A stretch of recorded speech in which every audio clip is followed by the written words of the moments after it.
Freedom. What comes to mind? Sometimes when we think about freedom, we think that means we can do whatever we want, whenever we want. But when you think about it, here in the United States, we have freedom, but we also have laws. And these laws restrict what we can and can't do without certain consequences.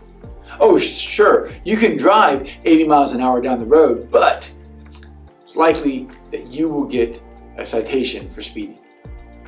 Laws restrict what we can and can't do for the public safety, for the public good, for the benefit of those around us.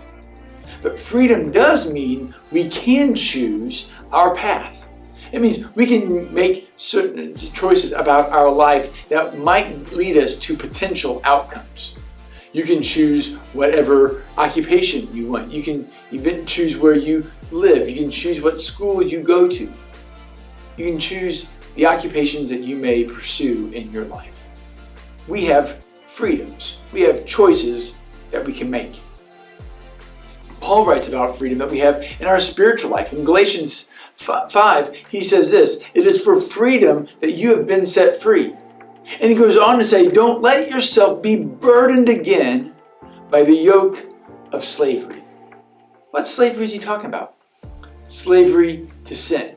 That when we choose Jesus, we throw off the yoke of slavery. We throw off being bound by sin, and we choose to live in freedom for Jesus. It is for freedom that you have been set free. We are free to choose our master. We can either choose to follow Jesus, or we can choose the slavery of sin. Jesus tells us that His yoke is easy and His burden is light. What He's saying is that His yoke is fitting. It's appropriate for us. It's the appropriate weight. It fits us as it should. Kind of like a hand in a glove. Have you ever put on a glove in the wintertime and it fits just right? Like it hugs your fingers. It keeps your hand warm. There's no gap for cold air to make its way in. It fits so nicely. Maybe it's a shoe. Have you ever slid your foot in a shoe and it just seems like that shoe was designed specifically for your foot?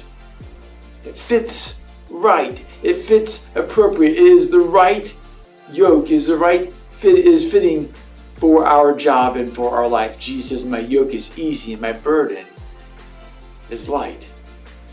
Sin, Jesus says, though, is like the thief. It comes only to steal, kill, and destroy. And so Jesus' right and fitting yoke leads us to a life of peace. Our soul is at rest in Him. It finds peace in Jesus. But the thief comes to steal, kill, and destroy our peace. And when we walk in the way of sin, our lives feel stressed. We feel the weight and the burden and the destruction of sin in our life. That's what sin longs to do. It longs to destroy our peace. And so there is this battle for our heart.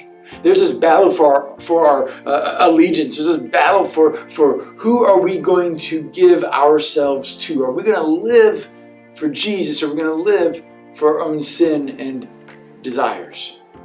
Will we follow the deceptive ideas that lead to disordered desires in our world and in our lives? Will we follow the deception, the lies of Satan that longs to steal and kill and destroy our peace?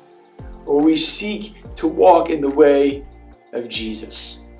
As we walk in the way of Jesus, as we give ourselves to Him, there are certain restraints that we will put on our life.